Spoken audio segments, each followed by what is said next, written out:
खाली करा खाली करा. भारतीय वायुदलाने एअर स्ट्राईक केलाय पाकिस्तानमधल्या अतिरेकी तळांवर. तुम्ही ना याच्या पुढे ह्याला आईस्क्रीम लावून आणत जा, त्याला जास्ती जवळ पण घेता येईल मला.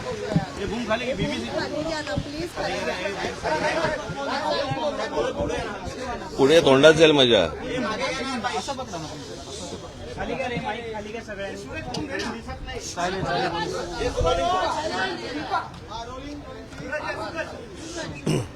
भारतीय वायुदलाने एअर स्ट्राईक केलेल्या आहे पाकिस्तानमधल्या अतिरेकी तळांवरती.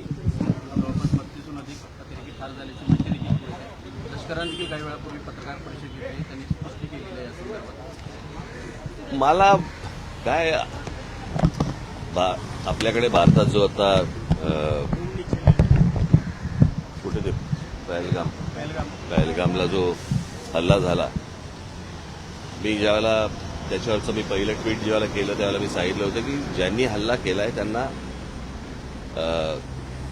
ते अतिरेकी दहशतवादी जे कोणी असतील त्यांना आपण धडा शिकवला पाहिजे आणि अत्यंत कठोर असा की त्यांच्या पुढच्या पिढ्यांना लक्षात राहायला पाहिजे.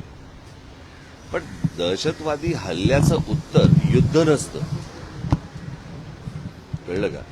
युद्ध हे काय उत्तर नाही. आता अमेरिकेमध्ये 2 ट्विन टावर्स पाडले, पेंटागॉनवरती त्यांनी हल्ला केला म्हणून त्यांनी जरा जाऊन युद्ध नाही केलं, त्यांनी ते अतिरेकी ठार मारले.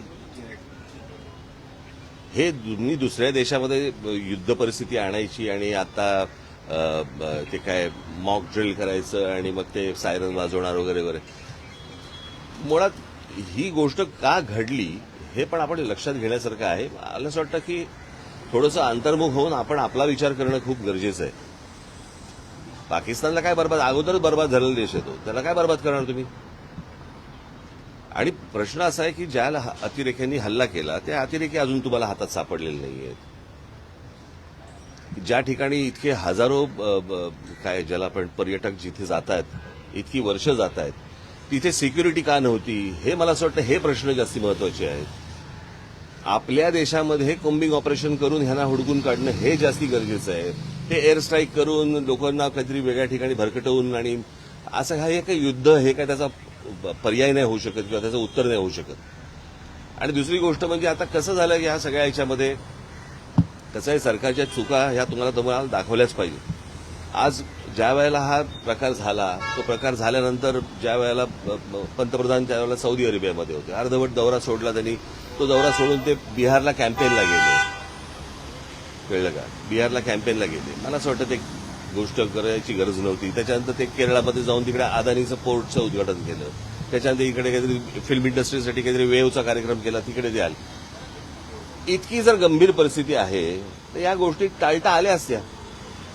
आणि त्याच्यानंतर येऊन ते काय मॉक ड्रिल करायचं आणि मग काहीतरी एअर स्ट्राईक करायचं, मला असं वाटतं की हे काही उत्तर नाही या गोष्टींवरचं.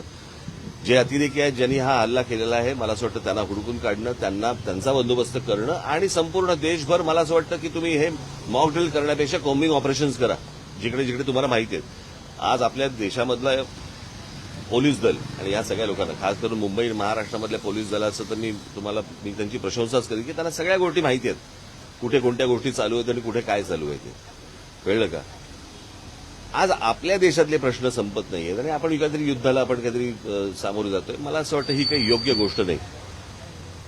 आज नाक्यावरती ड्रग्ज मिळत आहेत, हे ड्रग्ज येत आहेत कुठून, काय येत आहेत, मला असं वाटतं ह्या गोष्टींच्या खोलात तुम्ही जाणं गरजेचं आहे. लहान लहान पोरं आता ड्रग्ज यायला लागली, शाळा कॉलेजमधली पोरं, ह्यांच्यापर्यंत ड्रग पोहोचतोय कसा, हे प्रश्न आत्ता सगळ्यात महत्वाचे आहेत. युद्ध हे काही आत्ता ह्याचं उत्तर नाही आहे. एअर स्ट्राईकला ऑपरेशन सिंदूर असं नाव दिलेलं आहे.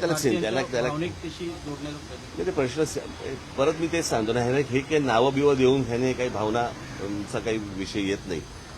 प्रश्न असा आहे की तुम्ही नक्की काय पाऊल उचलताय आणि हे इतके दिवस जे काही कार्यक्रम जे झाले ह्या कार्यक्रमांची काही आवश्यकता नव्हती.